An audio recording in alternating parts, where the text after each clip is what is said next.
Assalamualaikum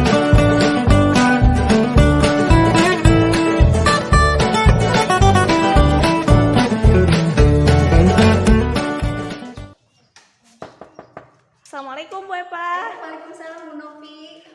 Bu Epa sedang apa nih? Apakah sedang santai? Oh iya sih, lagi santai ini tapi sambil lihat-lihat tugas dari anak-anak. Oh gitu ya. Apakah ada kendala nih nggak Bu Epa dalam pembelajaran? Untuk kegiatan BDR sekarang itu ya banyak kendalanya gitu. Jadi dari awal sampai sekarang menurun. Jadi banyak anak-anak yang sudah sering tidak mengerjakan. Kalau begitu barangkali kita bisa ngobrol bersama Bu Epa. Oh silakan. Tapi sebelumnya mohon izin untuk di kamera nih, karena iya, untuk boleh. Kepentingan fasilitator. Oh iya silakan silakan.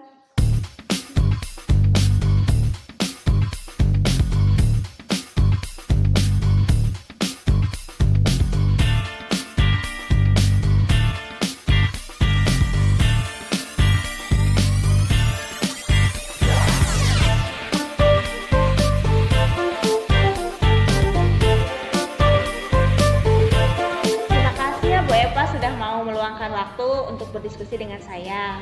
Justru saya yang berterima kasih pada Bu Novi karena sudah mengajak berdiskusi dengan saya. Kebetulan saya juga sedang ada permasalahan tentang pembelajaran daring. Oh begitu. Ya kira setelah diskusi ini apa sih yang diharapkan Bu Epa?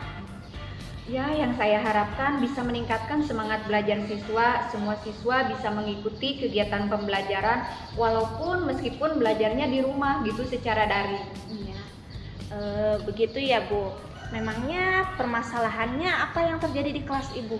Oh, jadi permasalahannya seperti ini Bu Novi. Akhir-akhir ini di kelas saya itu ya saya memegang kelas 3. Semakin banyak murid yang tidak mengerjakan tugas, semakin banyak siswa yang tidak mengirimkan tugas. Jadi tidak mengikuti pembelajarannya. Iya. Iya sih, kalau saya lihat-lihat di sini juga tadi hanya sedikit ya yang mengumpulkan tugas. Iya. Kenapa kira-kira bisa begitu, Bu Epa?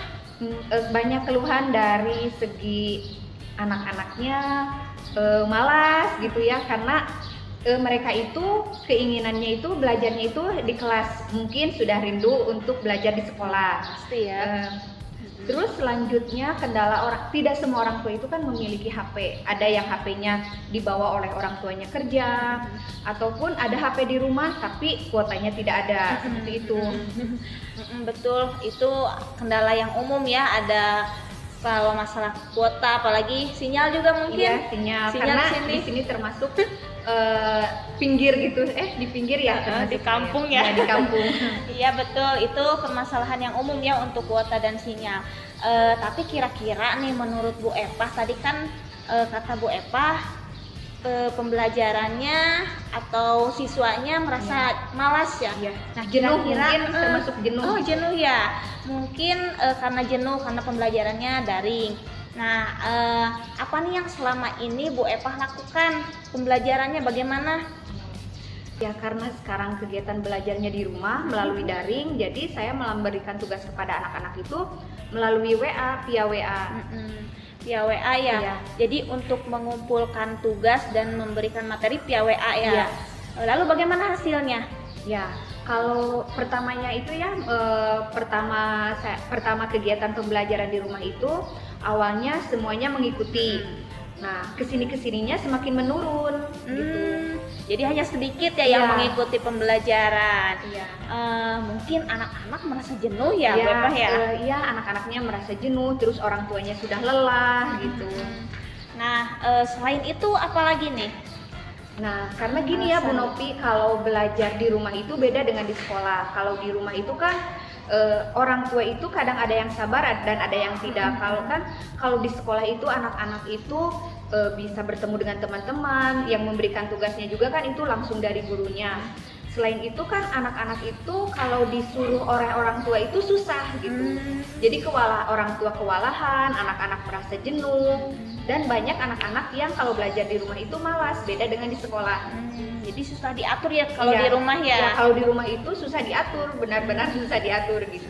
Jadi kalau saya simpulkan nih, permasalahan Bu Epa itu adalah siswanya itu sekarang banyak yang tidak mengikuti kegiatan pembelajaran karena yang pertama kendala sinyal dan kuota mungkin.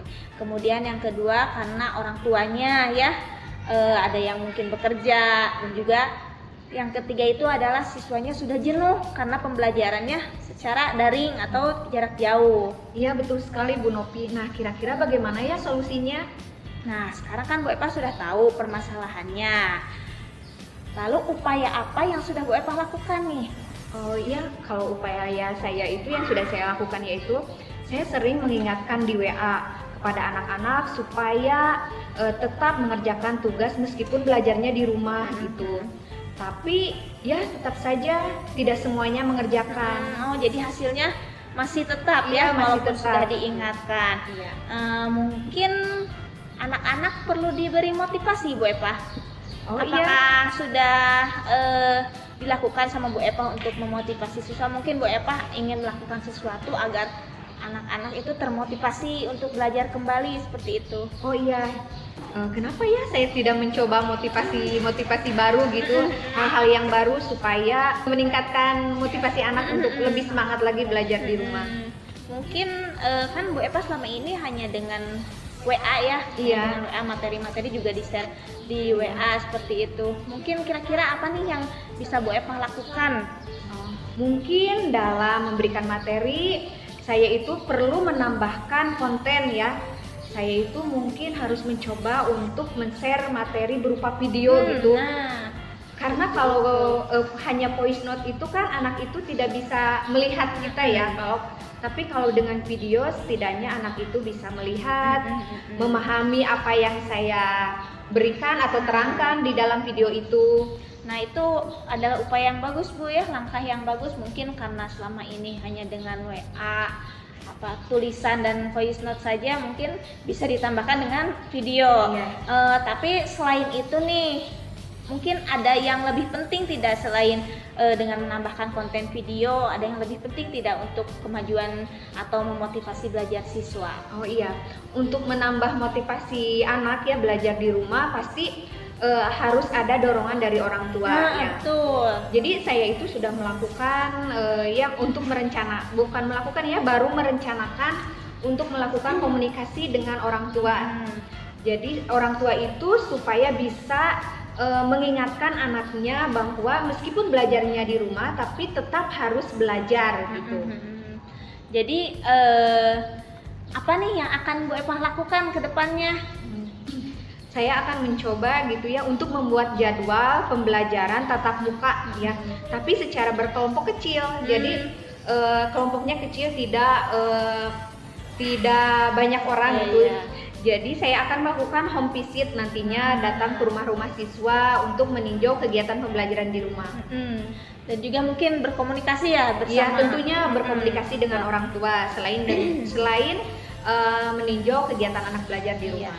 Wah itu adalah langkah-langkah yang bagus sekali Bu Eva.